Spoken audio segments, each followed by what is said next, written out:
All right, it's time for another board agenda review. I'm here with our board president, Stephen Chapman.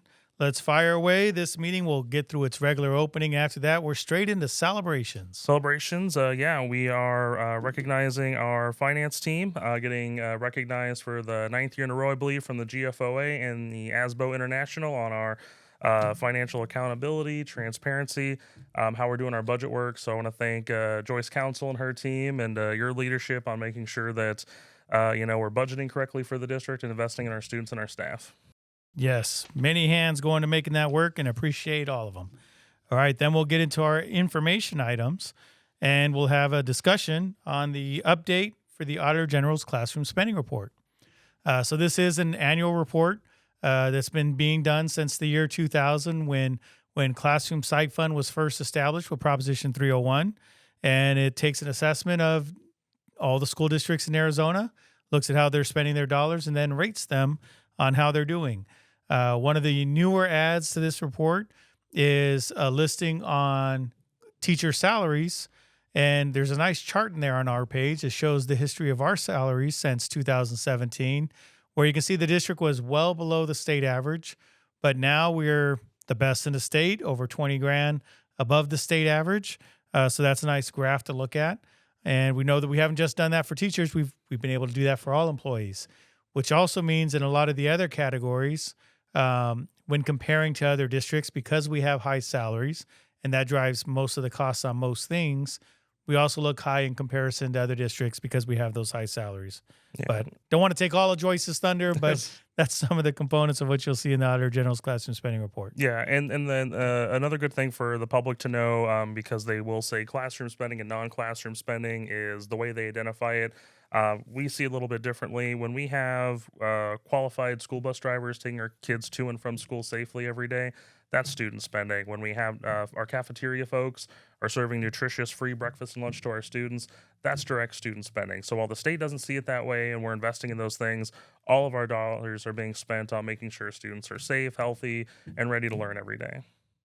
All right, then we'll go through our consent agenda and we'll start to get into action items. First action item is to approve the fiscal year 26-27 proposed budget. So again, another annual exercise for us to put a budget together, bring it forward to the governing board. The state is just wrapping up their budget, so we know that this budget will have some changes to it when we get to our revision time in December. But this is off draft form since the state did not finish session on time. They put us on draft forms, and we're getting, hold your breath, the bare minimum from the state this year, a 2% increase.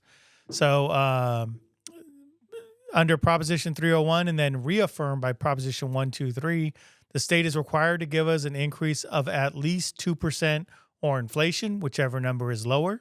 Since inflation is well above 2%, they can give us 2% and call it a day. And that's what we're looking at coming out of this year's legislative session. So Yep. And then also good for our community to know this is the proposed budget. So it sets forward a hearing date, which will be our July board meeting.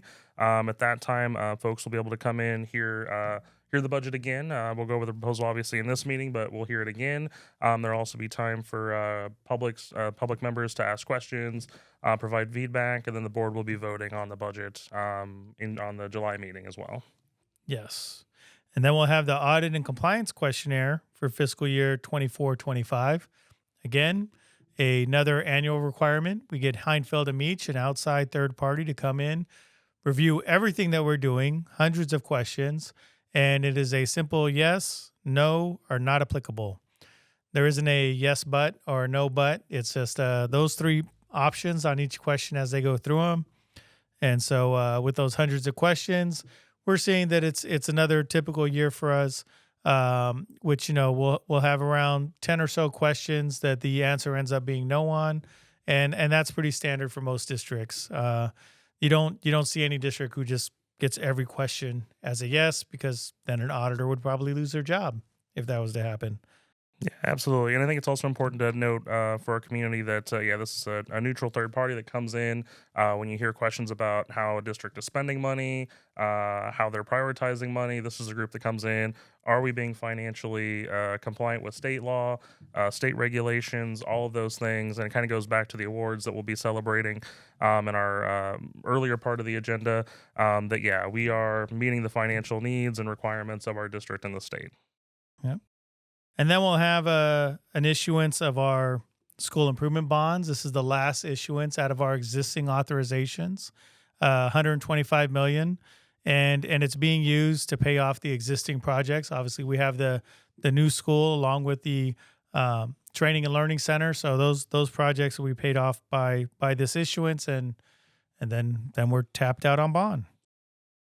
Yeah. Our next item is a discussion to approve the governing board's argument in support of the maintenance and operations budget override election. So at the previous meeting, the board authorized two ballot questions, a bond and an override, for our community to consider.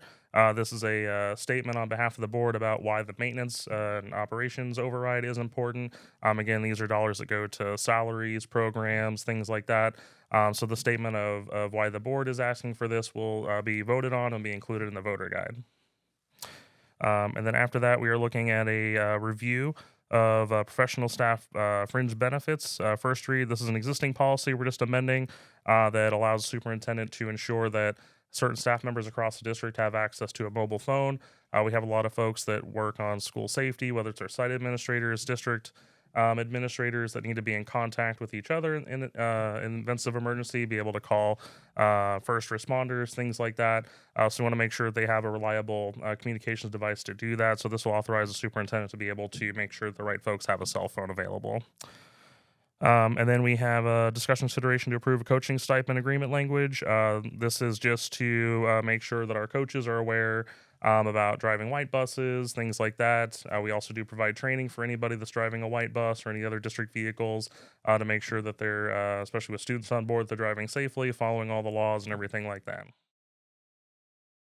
And then our next item will be an amendment to the GMP, the guaranteed maximum price. And although it's phrased that way, the amendment to the contract does not change any dollars. It does change the delivery of the new school. So the new school was set to be delivered in two phases, and now they're looking at a full delivery with only one phase. And so the contractor and the architect will be out there to explain that to the board why they're looking at a single phase approach due to the complications they're running in with trying to do a two-stage approach, and then that'll be for the board's consideration.